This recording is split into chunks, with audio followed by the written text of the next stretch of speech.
ఈ మాతామహ పితామహ వంశం రెండు కూడా అవధాన వంశాలు కాబట్టి అయ్యో అవధానానికి నేను దూరం అయ్యాను అని మీకు ఎప్పుడు అనిపించలేదు స్వామి? అవధానానికి వంశ కవిత్వానికి దూరం కాలేదు. దూరం కావటం అంటే అవధానాలు ఆ రూపంలో చేయలేదే కానీ కూర్చొని ఒక అష్టావధానం శతావధానం ఉచ్చుకులను పెట్టి చేయలేదు. కానీ సభల్లోకి వచ్చిన తర్వాత ఈ సమస్య గురించండి, దీని మీద పద్యం చెప్పండి అంటే చాలాసార్లు ఎన్నో సభలలో చేయటం జరిగింది. ప్రత్యేకంగా ఆశు కవితా సభలో అన్ఎక్స్పెక్టెడ్గా చాలామంది ప్రేక్షకుల్లో ప్రముఖులైన వ్యక్తులు పెద్దవాళ్ళు మీరు దీని మీద చెప్పండి అని అంటే నేను చెప్పను అని అనటం బాగుండదు కాబట్టి కూర్చొని అవధానం చేయలేదు. కానీ ఇలాంటివి మాత్రం చాలా చేశారు. అంటే మీరు అవధానాలు చిన్న వయసులోనే మానేశారు, చాలా చిన్న వయసులోనే ప్రారంభించారు కూడా. ఏదన్నా ఒక ఆసక్తికరమైన సంఘటన ఏమన్నా అవధానాలకు సంబంధించింది ఏదైనా ఎప్పుడు పంచుకొని ఏదైనా చెప్పగలుగుతారా స్వామి? చరిత్రలో రికార్డ్ అవ్వాల్సిన అంశం ఏదైనా అంటే దాంట్లో ఒకటి ఉన్నది, అవధానాలలో ఎన్నో సమస్యలు ఇస్తుంటారు, ఎన్నో రకాల ప్రశ్నలు అడుగుతూ ఉంటారు. వాటికి సమాధానం చెప్పేటప్పుడు ఎన్నో చమత్కారాలు దొర్లుతూ ఉంటాయి. ఒకసారి వ్యస్తాక్షరి ఒకటి ఇచ్చారు. ఆ ఇవ్వటం ఏమిటి, పదములు లేకుండా ఏదో పురాతనమైన పద్యం కృంకృధ క్రూర శగ్రి శృతి శిశృతి నిశ్రూష సుశ్రుతి సృక్స్రోములు అని ఇచ్చారు. ఇది గుర్తుపెట్టుకోవడం చాలా కష్టం. ఆ రోజు కాశీ కృష్ణాచార్య గారు సభకు అధ్యక్షుడిగా ఉండేవారు. ఆయన కొంత ప్రయత్నించి మానేసి చివరి అవధానం గురించి మాట్లాడుతూ ఈ మిగతా సమస్యలు కవిత్వాలు అందరూ చెప్తారు, కానీ ఈ వ్యస్తాక్షరి నేను కూడా చూశాను, ఇంత కష్టసాధ్యమైంది, ఇన్ని అక్షరాలు ఉన్నది సులభంగా చెప్పగలిగాడు. నేను సరస్వతీ కంఠాభరణ అన్న బిరుదు విరిగిస్తున్నాను అని చెప్పి ఆ సభలో ప్రకటించాడు ఆయన, కాశీ కృష్ణాచార్య గారు. తర్వాత మీరు ఒకసారి ఆకాశవాణిలో పెంగళ లక్ష్మీకాంతం గారు ఆకాశవాణిలో ఉన్నప్పుడు ఎప్పుడో అరగంటలోనో గంటలోనో అవధానం చేయమంటే మీరు ఇంకా అంతకంటే ఇంకా వాళ్ళు ఇచ్చిన సమయం కంటే ఇంకా వేగంగా ఒకసారి చేశారట కదా. ఇప్పటికీ గొప్పగా చెప్పుకుంటారు దాని గురించి. ఆ సందర్భం ఒకసారి చెప్పండి. అంటే అవధానాలు రేడియోలో చేయటం సులభం కాదు అని అనుకున్న రోజుల్లో లక్ష్మీకాంతం గారు ఒక అరగంట అలాట్ చేసి దీంట్లో అవధానం చెయ్యాలి అని అన్నారు. సరే అలానే అన్నాను. ఆయన ఇంట్రడక్షన్ చెప్పటం, అధ్యక్షులుగా ఆ రోజుల్లో ఆంధ్ర యూనివర్సిటీ ప్రిన్సిపల్గా చేసిన విశ్వారావు గారు వారు మాట్లాడటము, ఇవన్నీ కలుపుకొని అరగంట అయింది. నేను అవధానం చేసింది 20 నిమిషాలలోనే అన్నీ చెప్పడం జరిగింది. ధారణ చేసి అప్పగించడం జరిగింది. సో ఇప్పటికీ కూడా మీరు పుస్తకాలు చదివి చాలా కాలం అయింది. ఇప్పటికీ కొన్ని వేల పద్యాలు, కొన్ని వేల శ్లోకాలు అలవోకగా మీరు చెప్తారు కదా. ఇంతటి ధారణ మీకు ఎలా సాధ్యమైంది స్వామి? ధారణ అనేది అది కృషి వల్ల వచ్చేది కాదు, అది జన్మాంతర సంస్కారం చేత వచ్చింది. చిన్నతనంలో నేను 5వ ఏట అక్షరాభ్యాసం జరిగిన తర్వాత ఆ మొట్టమొదటి సంవత్సరంలోనే మా నాన్నగారు నాకు అమరకోశము, ఆంధ్రనామ సంగ్రహము కంఠస్థం చేయించారు. అలా ఆ రోజుల్లో చూస్తే వెంటనే వచ్చేవి, ఒకసారి చదివితే వచ్చేవి, గుర్తుండేవి. అలా చాలా సంవత్సరాలు అనేక గ్రంథాలు, కొన్ని వందల వేల పద్యాలు నోటికి రావటం జరిగింది. దానంతటితో వచ్చింది. ఎందుకు వచ్చింది అనేది ఎప్పుడు ఆలోచించలేదు. ఏదో పూర్వజన్మ సుకృతం, గురుకృప, దేవతానుగ్రహం అని అనుకుంటేవారు. అంటే అవధానం 12-13 ఏళ్ల వయసులో మీరు అవధానం చేయబోయే ముందు మీ కవితా వ్యవసాయం అంటే పద్యం రాయటం కానీ అది ఎప్పుడు జరిగింది స్వామి మీ జీవితం? అంతకు సరిగ్గా అవధానం చేయడానికి 1 సంవత్సరం ముందు అనుకోండి.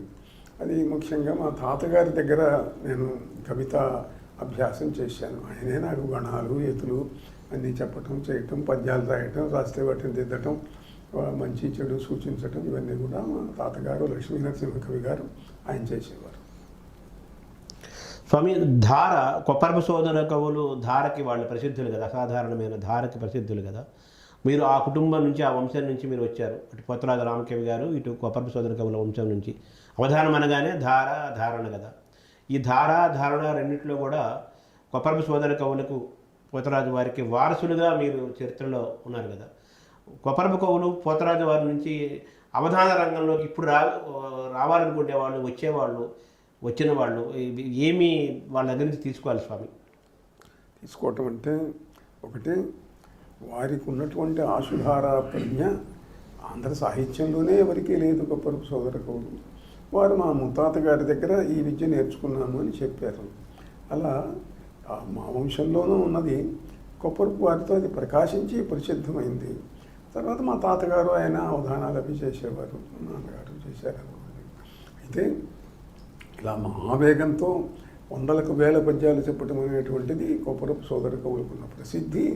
అది సామాన్యమైనటువంటిది. నేను కూడా ఎప్పుడో ఒకసారి చెప్తూ ఎవరో మీరు ఆశపెడుతున్నట్టు చెబుతారు అంటే, కొప్పరండెనేని అదిగో ఇదిగో అని చూచుచుండగా చెప్పును వేల పద్యములు శీఘ్రత రాశివులోన నేడు నీ ఒప్పని పూనుకుంటివు మహాశయ అంతు జనంబులాడ నేనెప్పగిరిన్ వచింతు జనని భవదీయ కృపను స్మరించదన్ అని అలా చెప్పడం జరిగింది.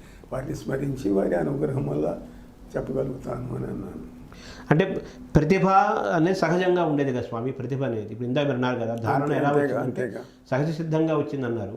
ఉపాసన ప్రతిభ రెండింటి మధ్య మనం ఏ విధంగా సమన్వయం చేసుకోవాలి స్వామి? ఉపాసన ఎప్పుడు కూడా ఉపాసన అని అంటే దైవశక్తిని పెంపొందించుకునేటువంటి సాధన. జపముల చేత, ధ్యానముల చేత, హోమముల చేత ఇవి దైవశక్తి పెంపొందుతుంది. ఎక్కడైతే దైవశక్తి పెంపొందుతుందో మనం చేస్తున్నటువంటి మార్గంలో దానికి తీవ్రత, వేగము, శక్తి అన్నీ కూడా వస్తూ ఉంటాయి. అందువల్ల కవిత్వానికి వంశానుగతమైనటువంటి పద్ధతితో పాటుగా ఈ తపస్సు అనేటువంటిది దానికి బాగా దోహదం చేసింది.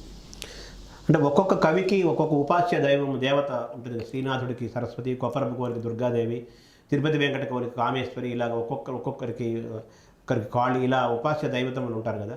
మీ ఉపాస్య దైవతములు ఎవరు స్వామి మీరు సాహిత్య రంగంలో ఉన్నప్పుడు?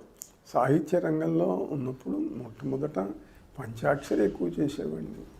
ఇంచుమించు 1 కోటి పంచాక్షరి చేయడం జరిగింది. అది కూడా ఏమిటి అని అంటే పరమేశ్వరుడు స్వప్నంలో అనుగ్రహించి పంచాక్షరి మంత్రాన్ని అనుగ్రహించటం వల్ల అది చేయటం జరిగింది. అందుకే మొట్టమొదట నేను శివ సాహస్రి అన్న పేరుతోటి శివుడిని గురించి శ్లోకాలు, పద్యాలు కలిపి 1000 రాయటం జరిగింది.